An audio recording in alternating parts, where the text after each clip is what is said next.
Assalamu alaikum. Welcome back. You are listening to the Mara Mukonda show on Salam Media. It's a thought that aging leads to feelings of depression, remorse, and anxiety.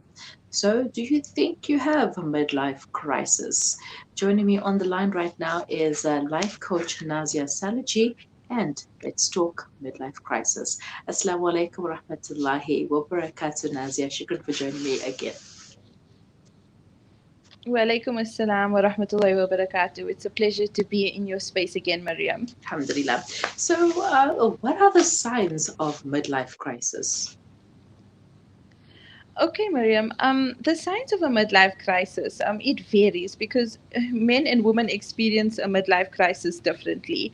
We always make this joke of when a man buys a two-seater in his 50s, a two-seater sports car, we know he's going through a midlife crisis.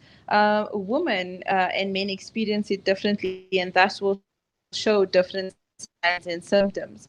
A woman will evaluate their physical appearance, and see, okay, now after rearing children, for example, where do I see myself now? My children are grown up. What is this going to mean for me? They might want to take up studying or courses. You might see them focusing on their physical appearance and doing it like an emotional inventory of their lives. Like, where have I come to? What have I sacrificed in my life for the sake of others and my family? While men will go out, and these are the ones we need to worry about, they will go out and get the sports car. They will, perhaps change careers, start traveling more.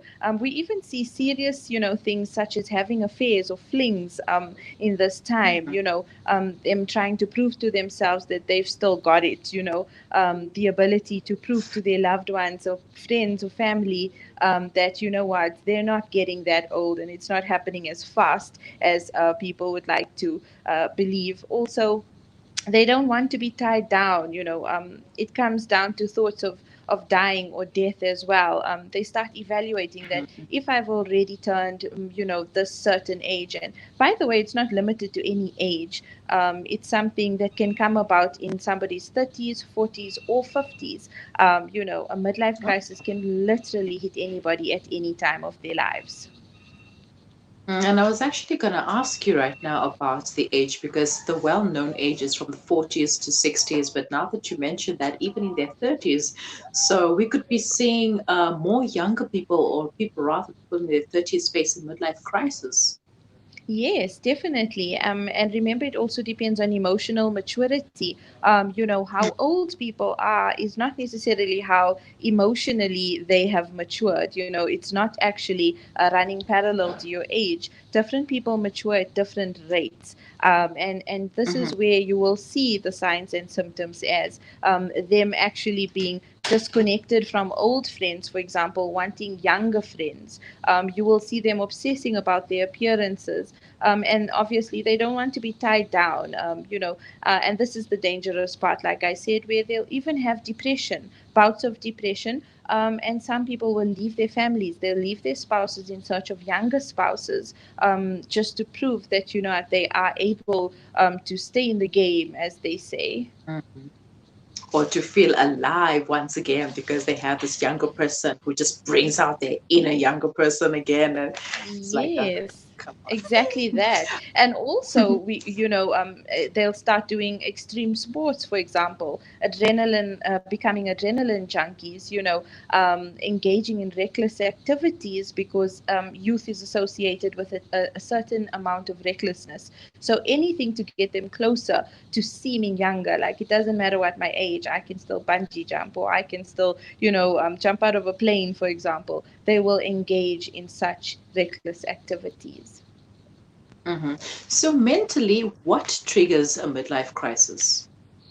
So mentally, what would trigger? Actually, it's more of a time of life that triggers. It's any time of life that you start doing the inventory, and you start thinking, "Ish, let me measure my goals and see did I reach my goals? How old am I? How long on average do I have to live?" Mentally, it's fear, it's anxiety, it's paranoia.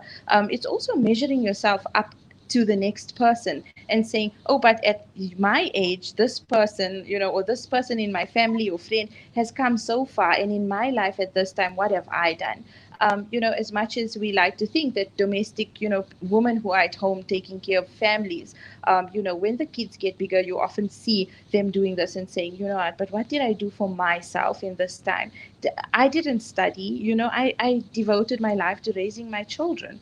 And now that they're all big and no more dependent on me, what do I do with myself? So it starts to become a case of depression, like, oh, my whole life has passed me by. What have I done with it? And that's why it's so important for you to make time for yourself, whether you're a woman or a man, whether you have children or you don't, whether you're married or single. You have got to make time for yourself. Personal development has many different aspects to it. There's the emotional development that needs to take place. There's the intellectual development. Like, are you training your mind? Are you keeping your mind sharp? Do you read books? It doesn't necessarily mean that you've got to do courses, because it could be that it's out of your financial reach at the moment. But what are you doing to keep yourself intellectually stimulated? Because remember, they say you're only as old as you feel, and that is the truth. As within, so without. You will see that you will make peace with yourself no matter what age, no matter what time of life, because you will feel good about yourself. You have got to maintain balance. Exercise, nutrition, and a healthy body and a healthy mind, they go together. So the disease of comparison, that if I am 35 and somebody else is 35, do not measure your journey against somebody else's, because you are two completely uniquely different people who were set on a different path completely. And also, your measure of success is not necessarily my measure of success. Your definition of success could be different to mine, and that means our life paths are different. I might be successful in a completely different race compared to you, but at the end of the day, what is it that makes you happy? What is it that makes you peaceful? That is what you need to focus on. And there's amazing stories of people who, in their midlife crisis, like they've been studying, they've been doctors, for example, and then they've been doing carpentry as a side, just a hobby. And then in the midlife crisis, they figure that, what, I don't want to be a doctor. I think I will follow my passion, which is carpentry. And they end up making huge corporations and successful businesses of it, using their talent as a compass. So that is something that you also need to remember, to the viewers or listeners, is that, if you're going to compare yourself in terms of your talent is not necessarily what you might be doing. We always succeed better at what we love doing. So, for example, they say, there's a saying, it says, if you love what you do, you will never work a day in your life. And eventually, you end up doing what you love, and, success, financial security, it follows you because you love what you're doing. I guess midlife crisis does need to creep into us at an even younger age, so that you can trigger that passion for us wanting to do something, and also maybe start something new, get into a new exercise routine, and it needs to trigger something in us. So maybe the younger the better is not so bad after all. Now, Yes. early on you mentioned about that it can cause that people do have affairs in their midlife crisis. But what about Mhm. divorce? Can it cause divorce? Absolutely. A lot of people, when it comes to reevaluating where they are in life, they tend to say, what, maybe this is not for me. And this is why the moment you see that you are becoming depressed, bored, listless, evaluating your time of life, but you're unhappy, you need to seek professional help and guidance, because it is a mental state. It can actually break homes, like you're saying, evaluating that maybe I don't want to be with this person. But you must never ever make impulsive decisions and emotional decisions. Go and see a professional, because when they look at their spouse and their children, that is a fleeting moment of unhappiness. I promise you, once this person actually acts on what they want to do, which is, maybe I should find someone else, maybe I should try, new things, it is just a moment and it passes. And when it passes, the amount of regret that sets in, we have seen so many people totally regret decisions taken in a midlife crisis because it has led to homes broken. So, how can a person cope with their partner if their partner has midlife crisis, and how can they help them cope? Okay, so the first thing that you need to remember is that it will pass. It's a phase. Okay, it's a transition from being younger to older, and with any transition, it takes time. You've got to be patient. You've got to be understanding, but you also have to set your boundaries as well. And counseling is the best thing to do.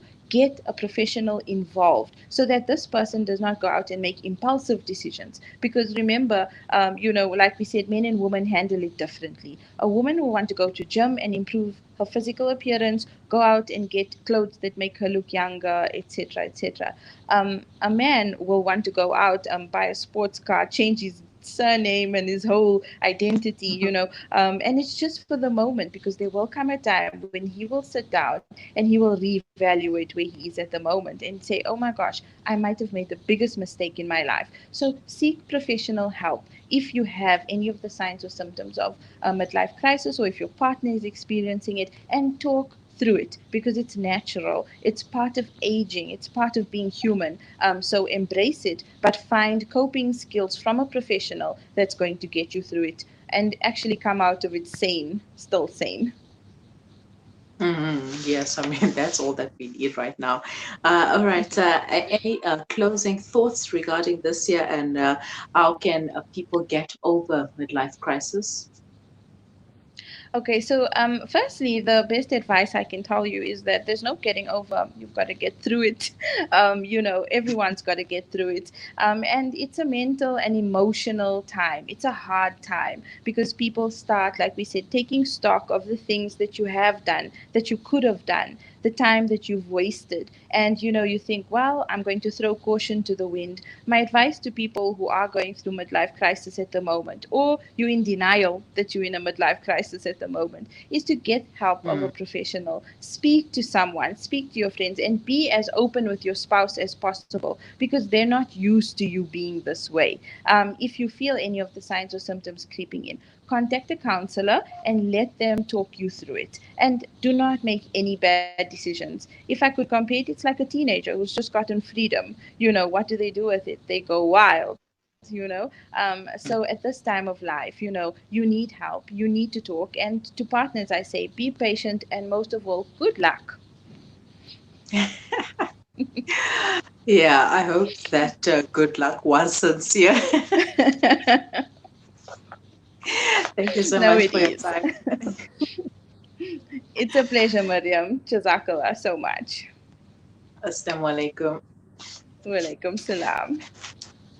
Okay, and Nazia Salinji, a life coach, giving us tips on how to handle a midlife crisis. Most importantly, if you recognize the symptoms and signs, go and get help. Speak to your professional, speak to a life coach, but speak to someone. It's not something that you can't get over. You can't get through it. You can and you will. And don't make hasty decisions, such as divorcing your partner or having an affair because you want to feel younger again, or you feel that this is not for you, your family and your life partner that you had for the couple 10, 15, 20 years is not the one for you. Uh, Everyone will go through a midlife crisis, but that's okay because it is part of life. And it's not the end. You can start something new. You can go bungee jumping, you can go skydiving, you can leave your career and follow your dreams of being the carpenter that you wanted to be and start a multi-million rand, uh, not Zim dollar, but dollar company.